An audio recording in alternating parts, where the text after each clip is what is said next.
គ្រូនឹងសិក្សាវិទ្យាសាស្ត្រទាំងអស់គ្នាហើយទៅណាមកពីសាលាវិទ្យាល័យសិក្សាបរិបទដែលរៀននៅថ្នាក់ទី11ចេថ្ងៃនេះសូមមកបកស្រាយអំពីមុខវិជ្ជាជីវវិទ្យាដែលបង្រៀនដោយលោកគ្រូឆ្លងវណ្ណៈទី8ជីវវិទ្យានិងសុខភាពមេរៀនទី1ការប្រយុទ្ធប្រឆាំងនឹងជំងឺឆ្លងគឺជាជំងឺដែលបណ្ដាលមកពីវត្តមានភ្នាក់ងារបង្ករោគនៅក្នុងសារពាង្គកាចជំងឺនេះឆ្លងពីមនុស្សម្នាក់ទៅមនុស្សម្នាក់ទៀតតាមរយៈភ្នាក់ងារបង្ករោគដូចជាវីរុសបាក់តេរីផ្សិតនិងប្រូទីស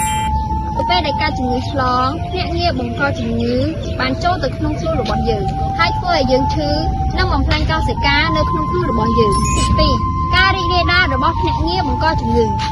កការឆ្លងជំងឺពីមនុស្សងារបង្កជំងឺតែងតែឆ្លងពីមនុស្សម្នាក់ទៅមនុស្សម្នាក់ទៀតតាមរយៈការប៉ះផ្ទាល់ដូចជាការថើបនិងការចាប់ដៃជំងឺក៏អាចឆ្លងទៅតាមមនុស្សម្នាក់ទៀតដោយប្រយោលផងដែរឧទាហរណ៍ការប៉ះពាល់វត្ថុដែលអ្នកជំងឺបានប្រើប្រាស់ជាកន្សែងជូតខ្លួនសម្លៀកបំពាក់កែវទឹកជាដើមការឆ្លងតាមចំណីអាហារនិងទឹកការបរិភោគចំណីអាហារនិងទឹកមិនស្អាតក៏បណ្ដាលឲ្យមានជំងឺផងដែរភ្នាក់ងារបង្កជំងឺក៏មាននៅក្នុងបរិស្ថានផងដែរការឆ្លងតាមវត្ថុមិនស្អាត